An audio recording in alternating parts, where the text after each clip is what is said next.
Bom dia, bem-vindo a mais um Manhã com Propósito.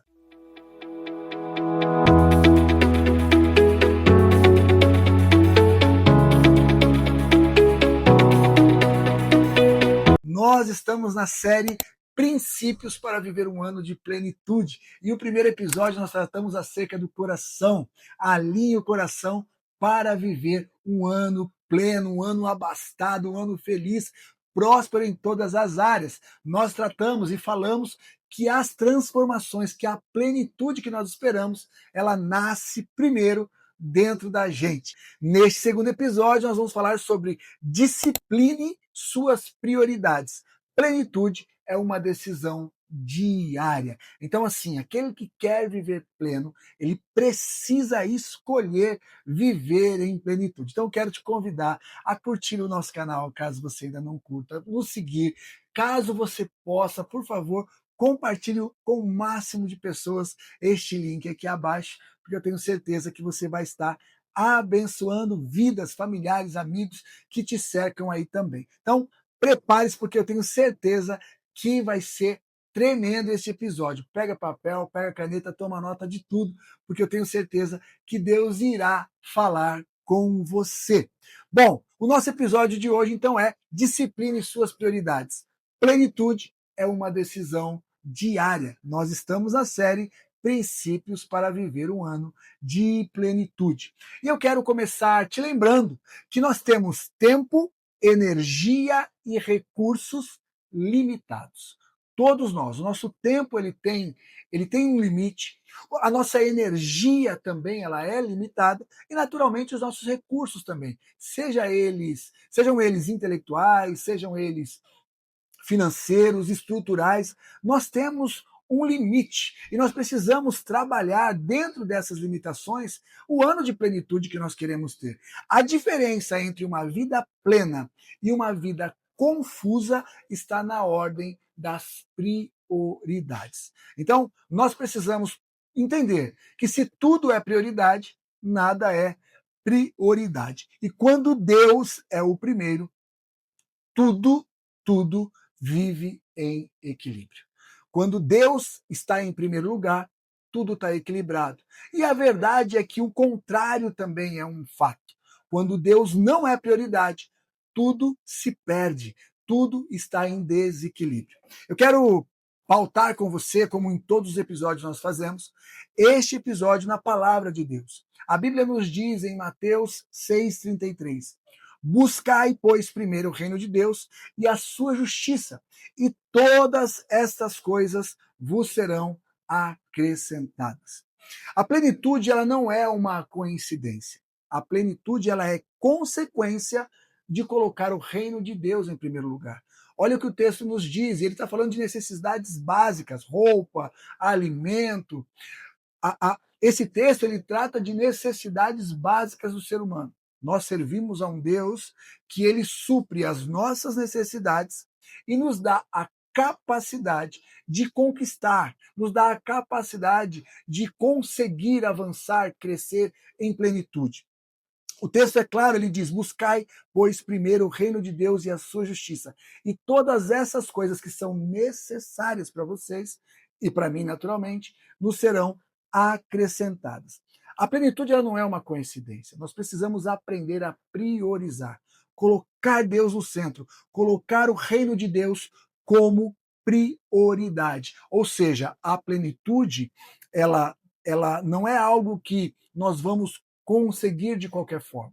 Não. E também não é uma coincidência. Não, não. Ela é consequência de atitudes.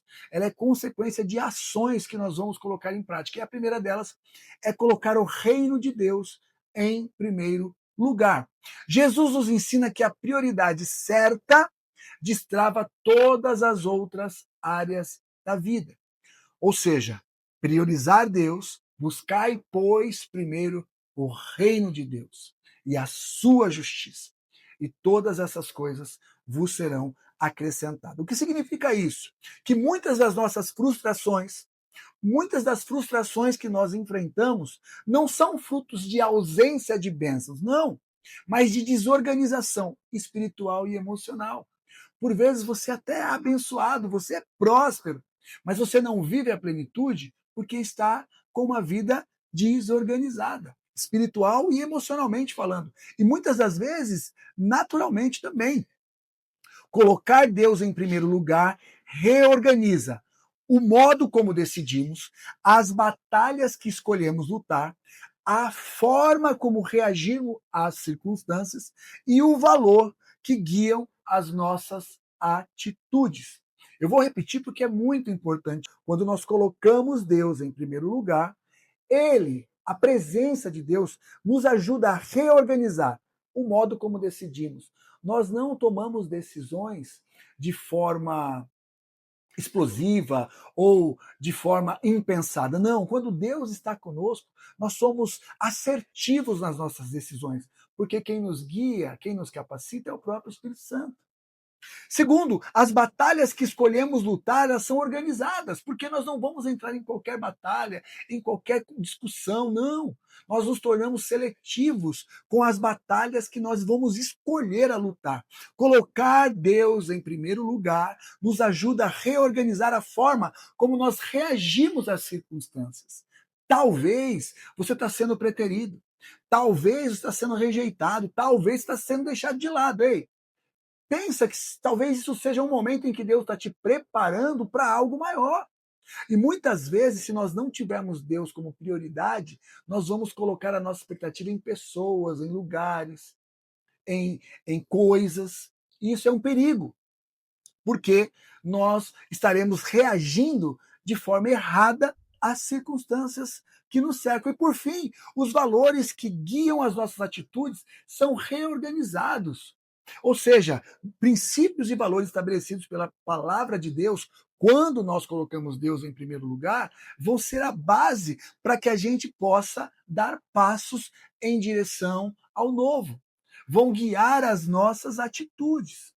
A disciplina das prioridades, ou seja, trabalhar uma ordem de prioridade que eu tenho como princípio na minha vida: Deus, família, trabalho, ministério. Trabalhar de forma disciplinada essas prioridades não é um ato de força, é um ato de sabedoria. Quando nós buscamos o reino primeiro, nós deixamos de viver apagando incêndios, resolvendo questões, correndo atrás daquilo que nós, por vezes, nem sabemos o que é. E nós passamos a viver guiados. Guiados por quem, Alex? Guiados pelo Espírito Santo, pela palavra de Deus. Nos tornamos mais assertivos. A palavra do Senhor nos diz que lâmpada para os nossos pés é a tua palavra e luz para o meu caminho. Quando nós balizamos a nossa vida, colocamos como prioridade o reino de Deus, a própria palavra do Senhor nos torna como um guia, ela serve para nós como uma bússola, como um farol. É muito importante que venhamos entender isso. Além disso, a desordem espiritual gera uma fadiga. Quando nós estamos espiritualmente e emocionalmente desgastados, desorganizados, nós nos cansamos, nós nos fadigamos. E por quê? Porque, por vezes, os pensamentos errados, a síndrome do pensamento acelerado, que é uma síndrome que um grande percentual das pessoas do mundo passam e vivem em função da tecnologia, das redes sociais, em função do número de informações que nós recebemos constantemente. Isso tem tomado a sociedade de tal maneira que tem tornado esse povo cansado. Então, a desordem emocional, a desordem espiritual nos traz fadiga, nos traz cansaços. Pessoas sobrecarregadas não estão com excesso de tarefa. Olha que interessante, estão com excesso de tarefa sem propósito. Pessoas correndo atrás de coisas que não sabem exatamente o que é, o porquê estão correndo, não estabelecem metas, não estabelecem um plano. E o que acontece é que, por vezes, correm e se cansam porque não sabe exatamente o propósito daquilo pelo qual ele está correndo atrás. Não sabe o propósito do que ele está fazendo. Quando Deus é o primeiro lugar, quando Deus é a nossa prioridade, as demais áreas encontram o seu lugar no centro da vontade de Deus. Olha que interessante. Quando Deus é o primeiro lugar, quando Deus é a nossa prioridade, todas as demais coisas encontram naturalmente o fluxo que elas precisam estar dentro da vontade de Deus. E a palavra do Senhor nos diz que a vontade de Deus é boa, perfeita e agradável. Se você estava com dúvida do que orar hoje, olha, ore para que Deus te coloque no centro da vontade dele. Ore para que Deus organize os seus pensamentos e que você esteja concatenado com a vontade de Deus para a sua vida. Esse é um bom exemplo de oração nesse início de semana. Jesus não está pedindo mais uma responsabilidade para nós. Não é sobre isso. Ele está nos oferecendo um princípio de alinhamento que evita desgaste, desperdício e desespero. Quando o Senhor diz assim, buscai, pois, primeiro o reino de Deus, ele está dizendo, olha, buscai, pois, primeiro algo que não vai te trazer desgaste. Buscai, pois, primeiro algo que não vai te trazer desperdício. Buscai, pois, primeiro algo que não vai te deixar desesperado. Ele não está nos oferecendo mais uma responsabilidade. Não. Ele está nos oferecendo um princípio de alinhamento. Guarda essa frase no seu coração. A plenitude nasce da clareza. E a clareza nasce da prioridade. Aquilo que priorizamos vai se tornar pleno em nossas vidas. A plenitude nasce da clareza. E a clareza nasce daquilo que priorizamos. Quero passar alguns dados estatísticos aqui para vocês, já caminhando para o final.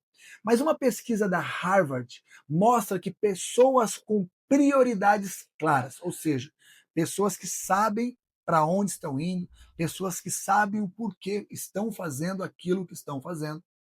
Pessoas com prioridades claras são 3 vezes mais produtivas e 3 vezes mais satisfeitas do que aquelas que não têm prioridade, do que aquelas que não estabeleceram alvos. Olha que interessante. Eu quero deixar essa base para vocês. Deus, família, trabalho e ministério. Vamos lembrar que nós estamos na série Princípios para Viver um Ano de Plenitude. E no episódio de hoje nós estamos falando sobre discipline suas prioridades. Plenitude é uma decisão diária. Você quer ser pleno? Decida hoje ser pleno. Por fim, 3 dicas aqui para que a gente possa entrar, para que a gente possa avançar neste início de ano e para que a gente possa viver de fato um ano pleno em todas as áreas. Primeiro, comece o dia com Deus. Priorize Deus. Oração, leitura da palavra, um pequeno alimento da palavra de Deus já é suficiente para você alinhar suas metas, alinhar o seu dia e avançar por um dia próspero, para um dia pleno. Segunda dica, classifique as suas tarefas. Urgente, importante e circunstanciais. Aqui nós estamos falando da tríade do tempo. Você e eu temos a possibilidade de trabalharmos essa tríade. Essa tríade é muito importante. Estabeleça o que de fato é importante para a sua vida. Veja aquilo que é urgente, que tem levado você a apagar fogos. E veja o que é circunstancial, ou seja, que está roubando o seu tempo. Por vezes, nós estamos em grupos do WhatsApp que não faz mais sentido estarmos lá. Mas aquele grupo está nos roubando o tempo. Está em um bom exemplo do que é circunstancial. Saia desse grupo quanto antes, tire da sua frente, elimine aquilo que está roubando o seu tempo. Então, trabalhe, classifique as suas tarefas em urgente, importante e circunstancial. Eu comecei a ler um livro que fala sobre essencialismo. É muito interessante, eu indico essa literatura, porque, de fato, eu já comecei a colocar em prática alguns nãos. Porque, por vezes, sem perceber, para agradar um, para agradar o outro, para não chatear as pessoas, nós falamos sim para tudo, quando na verdade nós não poderíamos falar sim. E o correto seria falar não. Quando nós precisaríamos de tempo para pensar, respirar, orar e responder se faz sentido fazer aquilo ou não. E por vezes nós nos perdemos. E esse livro tem sido, de fato, um farol para mim, tem sido algo que tem me ajudado muito na questão de estabelecer realmente e trabalhar essa questão do que é importante, é urgente e é circunstancial. Então, a primeira pergunta que eu faço: é fundamental, é essencial eu participar dessa reunião? É essencial eu estar com você nesse dia? É essencial eu fazer de fato aquela tarefa? Ponto. Se a resposta for, tá alguma dúvida, pode tirar de lado. Deixe de lado que você não vai ter problema. Muito pelo contrário, você está ganhando tempo para fazer algo que é produtivo. Terceira dica aqui para que nós finalizemos aqui o nosso episódio de hoje: defina limites. E está muito dentro disso que eu falei agora. Diga não quando precisar dizer não. Não tenha medo, não queira agradar todo mundo. Se afaste de tudo o que te afasta da tua missão. Se afaste de tudo que afasta você do seu propósito. Guarda consigo essa frase: priorizar Deus não tira tempo, abre caminhos. Por fim, quando o reino é o primeiro, tudo encontra direção. Seu ano muda quando as suas prioridades mudam. Você vai viver um ano pleno. Quando, como no primeiro episódio falamos, tratar o seu coração, e agora nesse segundo episódio, quando você estabelecer prioridades e trabalhar uma ordem de prioridade clara que vai te levar a viver de fato esse ano. Eu quero orar com você para finalizarmos, se você puder, aonde você estiver, feche seus olhos, curve sua cabeça, vamos orar. Pai, em nome de Jesus, obrigado, Senhor Deus, por mais esse tempo, obrigado por mais essa oportunidade de estarmos aqui. Tratamos de assunto tão importante, Senhor Deus. Tratamos de assuntos concernentes ao teu reino. Sim, Senhor Deus. Nós estamos falando sobre família, sobre propósito, sobre alvos, e nós temos a certeza e a convicção que o Senhor se agrada quando assim o fazemos. Obrigado, Senhor Deus, por essa palavra. Que nós possamos colocar em prática, de fato, essa ordem de prioridade: Deus, família, trabalho e ministério. Que nós não venhamos nos perder nas nossas próprias pernas. Que possamos colocar o Senhor em tudo e que possamos orar de verdade para estarmos no centro da tua vontade, que é boa, perfeita e agradável. Assim nós oramos, te bendizemos e te agradecemos em nome de Jesus. Amém. Espero por você na próxima semana. Eu tenho certeza que esse episódio de hoje e os demais vão edificar muito a sua vida. Deus abençoe. Até a próxima.